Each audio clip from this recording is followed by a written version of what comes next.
Hi guys, so in this video we are going to be doing an observational drawing of eyes, and to do this we're going to use our pencils, oil pastel, and then over the top of the oil pastel we will add color using watercolor. But first thing I want you to do before you start is write your name and flip.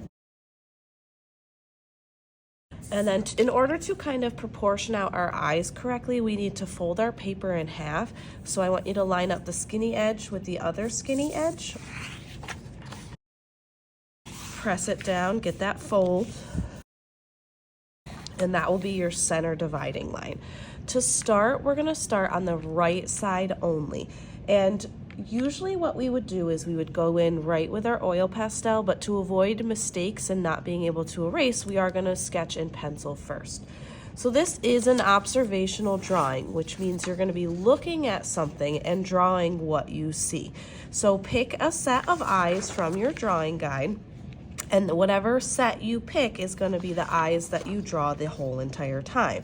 So I'm going to go right along with this bottom one here.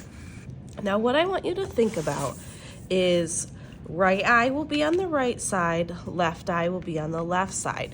And to start, only focus on the right eye. So imagine that dividing line of your paper is a dividing line through here. Now going from there, what you want to do is kind of pick out the main features and then start sketching them in. And what I mean by sketch is just starting to lightly put them in. And you also want to compare the size of the picture to the size of the actual paper. The paper is bigger, so you will have to make the features a tiny bit bigger. So I'm going to start with the inside corner of my eyeball, and I know that it's about there. Along the eye, you'll see the eyelash line, and that is just a curved line. You'll notice too when I'm using my pencil, I'm making short little almost brush strokes just to sketch in that line. Remember, you can always go back and change anything with pencil. From there, I see a main line of the eyelid. I'm just gonna sketch that in. I'm not focusing on tiny details yet. I'm only focusing on big details. So one of the big details next that I see is the shape of the eyebrow.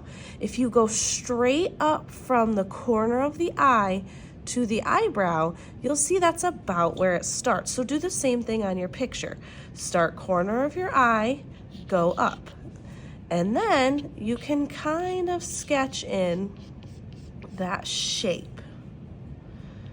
And I'm making it like a bigger, blockier shape with my sketch lines, because I'll go in later and draw all of those hairlines.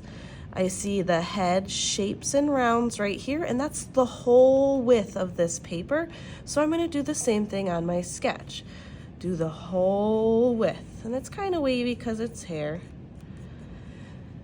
Perfect. And then I see a few lines that just kind of frame the nose. Now that I have the major details in, only on the right side, I'm going to start to go in to draw the small details. So that includes eyelashes, the details in the eyeball here, on the lines of the face and under eye.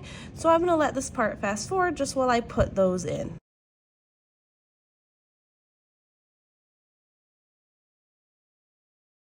Another important trick with observational drawing is you want to draw what you actually see, not what you think you see.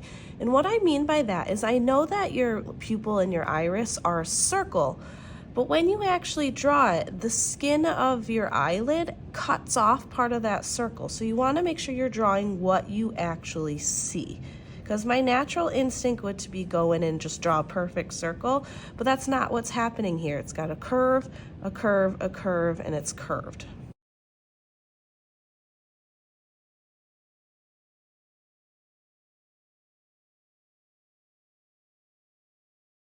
Okay, so my sketch lines are in. Remember, your sketch is just a rough outline of everything that you see.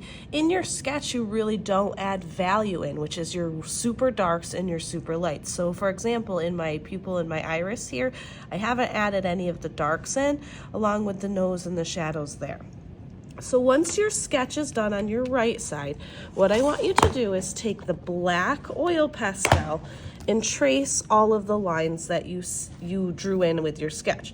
Now keep in mind your oil pastels is thicker than a pencil, so your lines will be thicker than your pencil lines. That's completely fine. So what I'm going to do is I'm just going to go in and trace and work in the details in the lines and the value that I see within my sketch. I know you can't see it on camera as well, but what I'm doing is my eyeball, like my eye, is bouncing back and forth from looking at this to looking at this. So I'm like, oh, there's a dark detail here. I'm looking at my drawing right now. Oh, my eye goes back up to the observational drawing, and I'm just looking back and forth to see where my darks and my lights are. So it's like my eyeball is popping between the two things.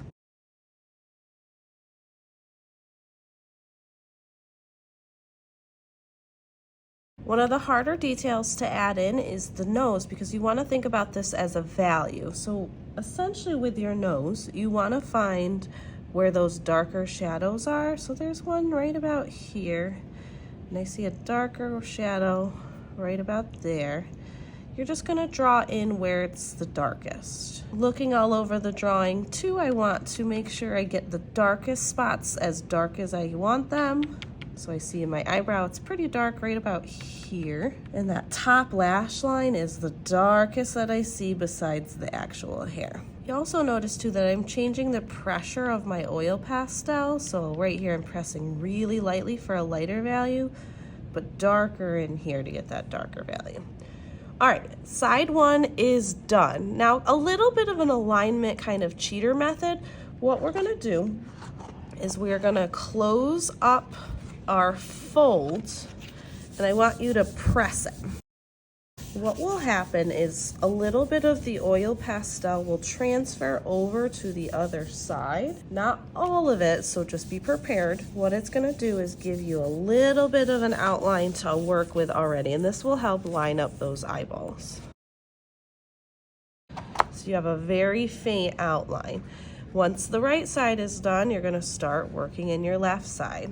So I see my little outline, and it's very, very light. So it's just to only help you get those main lines in. I see my eyebrow, and you're just gonna do the same thing you did over on the other side. And I'm not using pencil this time because I have that outline already.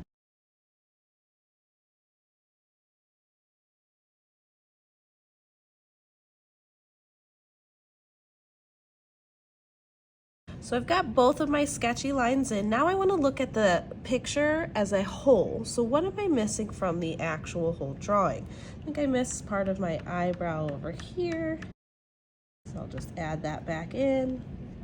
I think this corner of the eye is a little bit darker, so I'll add that in.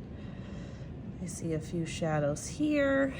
Remember, this is very sketch-like. This isn't perfect. It's very kind of quick, and you have short little strokes of your hand.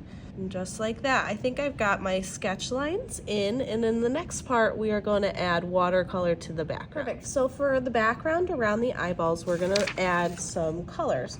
And for your colors, you can go realistic or non-realistic in the actual eyeball. So for example, if you want to paint these brown because you have brown eyes, you could. But around the eyeball, I want you to pick warm colors, cool colors, or a specific color grouping that works really well together. So for example, you could use complementary colors because they work nice together. What I don't want you to end up with is your colors blending all together to get brown all over the page. So what you're gonna do is just start painting in your colors. And for mine, I'm gonna do a cool color grouping, which is our greens, our blues, and our purples. You do not have to do cool colors if you don't want to, but what you're gonna do is just start painting in, and I'm using a small amount of paint. And what's nice about the oil pastels is I can go right over them and they won't lift up or come up with the paint. So I'm just gonna use these three colors to paint around to create almost like a tie-dye effect throughout my entire painting.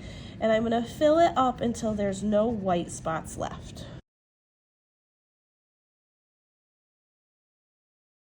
What you'll notice too is if I put two colors right next to each other that are both still wet, they'll blend together to create that tie-dye effect. Just keep that in mind when you're layering in your colors.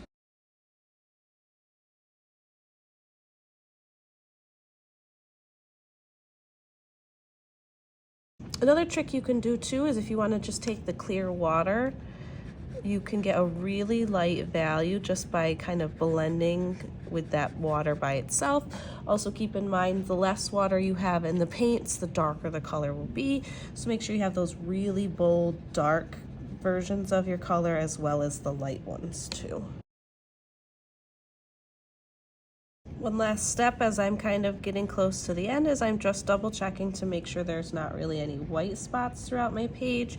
And I'm going to try to darken up any of my darker spots so that I want that really deep color before I let it dry. I'm also going to add black to the pupils and the iris. Remember, you can do any color you want inside of the eyeball.